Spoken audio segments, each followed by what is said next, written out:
अब लड़की हूं तो जाहिर सी बात है, या तो शादी या तो दीक्षा, can not stay at home. तो मम्मी पापा से बड़ी हिम्मत से ऐसे बात रखी थी कि मम्मी और पापा मुझे एक बार गुरुकुल लास जाना है। आई वॉज एक्सपेक्टिंग मेरे पापा से रिएक्शन, या तो थप्पड़ या तो डांट। हुआ ऑपोजिट, पापा रो पड़े। मैंने बोला भाई ये तो आउट ऑफ सिलेबस है, इसमें मैं क्या करूं। फिर मैंने मम्मी की ओर देखा, मम्मी से लाइक नहीं जानो ना दे। मैं बोला ठीक है पापा मैं नहीं जाना, मैं घर ही सू। एक साल मेरा ऐसे ही गया। दूसरा साल अगेन मैंने कन्विंस किया कि एक बार तो भेजो, सेट हुआ तो ठीक है, नहीं हुआ तो वापस आ जाओगी। तब उन्होंने बोला कि भेजने में प्रॉब्लम नहीं है, बट वंस मुझे टैग लग जाएगा कि मैं गुरुकुलवास से रह के आई हूं तो शायद प्रॉब्लम हो जाएगी। हम लाइक व्हाट, मैं गुरुकुलवास जा रही हूं, वहां से अगर मुझे टैग लगेगा, it's a proud moment right. मैं मारे साहिब जी के पास रह के आई हूं, वहां पे अच्छे संस्कार लेके आई हूं, तो मुझे लगा कि इसमें तो गर्व की बात है, बट वाई, छुपाना क्यों है। फर्स्ट टाइम बिहार में गई थी 20 डेज। घर पे मम्मी ने क्या बोला बताया, ढोमू घरे नहीं है, ढोमू नानी हाउस की है।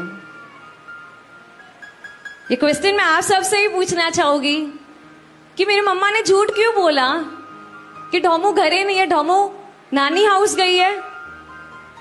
मैं कहीं गलत जगह पे गई थी? नहीं ना। क्या मैं क्लब गई थी? क्या मैं हॉलीडेज पे गई थी अपने दोस्तों के साथ? क्या मेरे संस्कारों में कोई कमी थी? नहीं।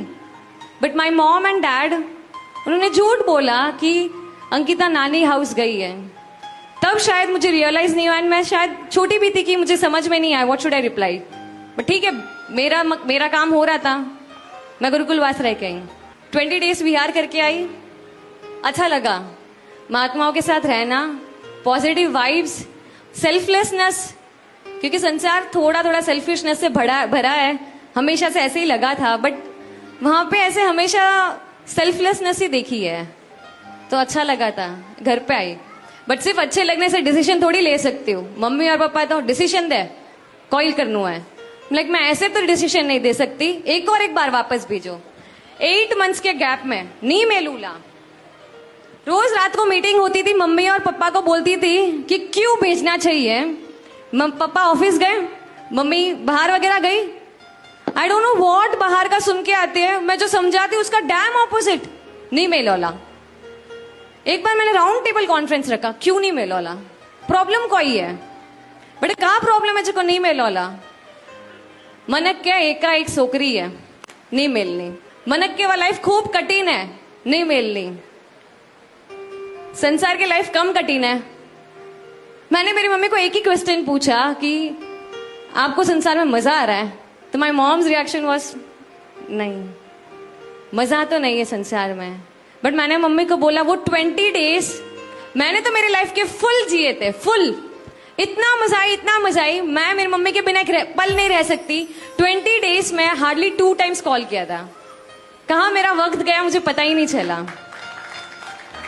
इस दौरान धार्मिक की पढ़ाई चलती गई, घर पे फाइटिंग चलती गई। 8 मंथ्स अगेन मम्मी पापा को रोज समझाना, मेरी पढ़ाई स्टार्ट, वापस गुरुकुलवास भेजी। आफ्टर ऑल मम्मी पापा के लिए अपने बच्चों की खुशी से ज्यादा इंपॉर्टेंट और क्या ही होता है। तो वापस गुरुकुलवास गई, 4 महीने इस बार कंटिन्यूस रही। बहुत मजा आया 4 महीनों में।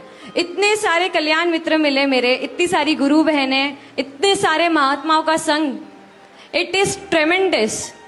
लोग बोलते हैं मुझे इतना भरा परिवार छोड़ के जा रही है।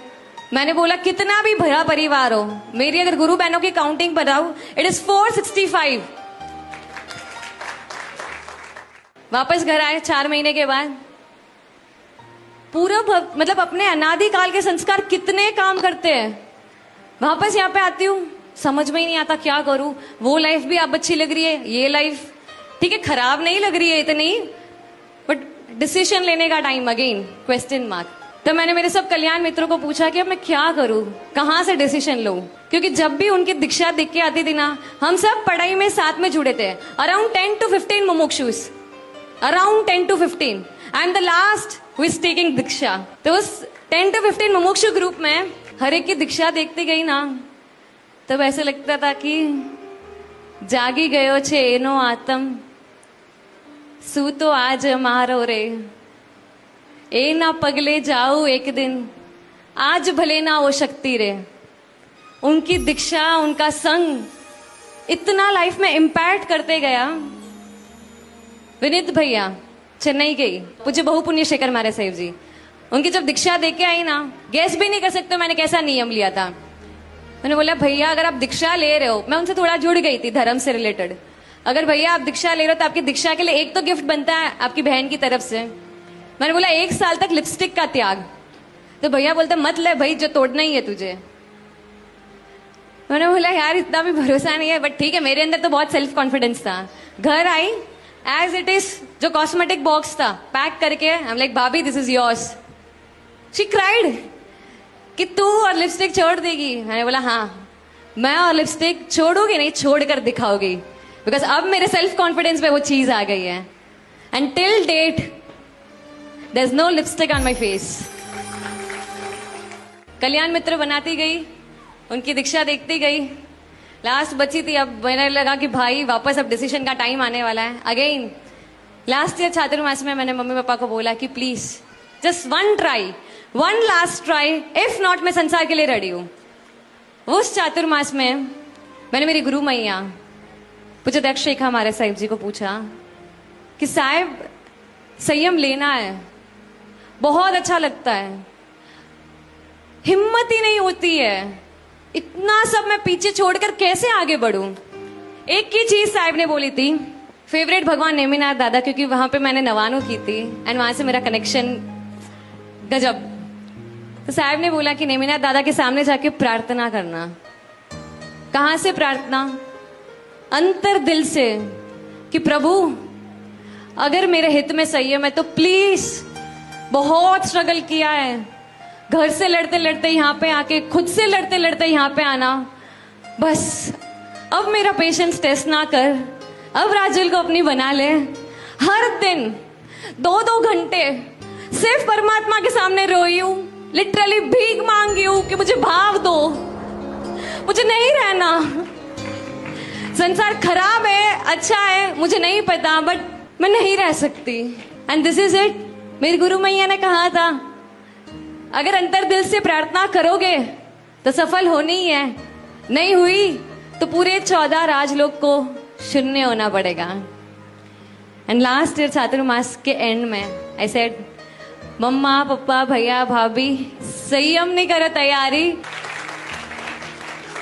सिर्फ एक चीज कहना चाहूंगी, this was my story. Entire story में क्या चीज खटकी कि मम्मा को झूठ बोलना पड़ा.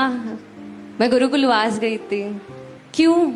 अगर हम बिंदास लड़कों के साथ घूमते हैं, that is fine for you all. Clubbing जाते हैं, that is fine for you all.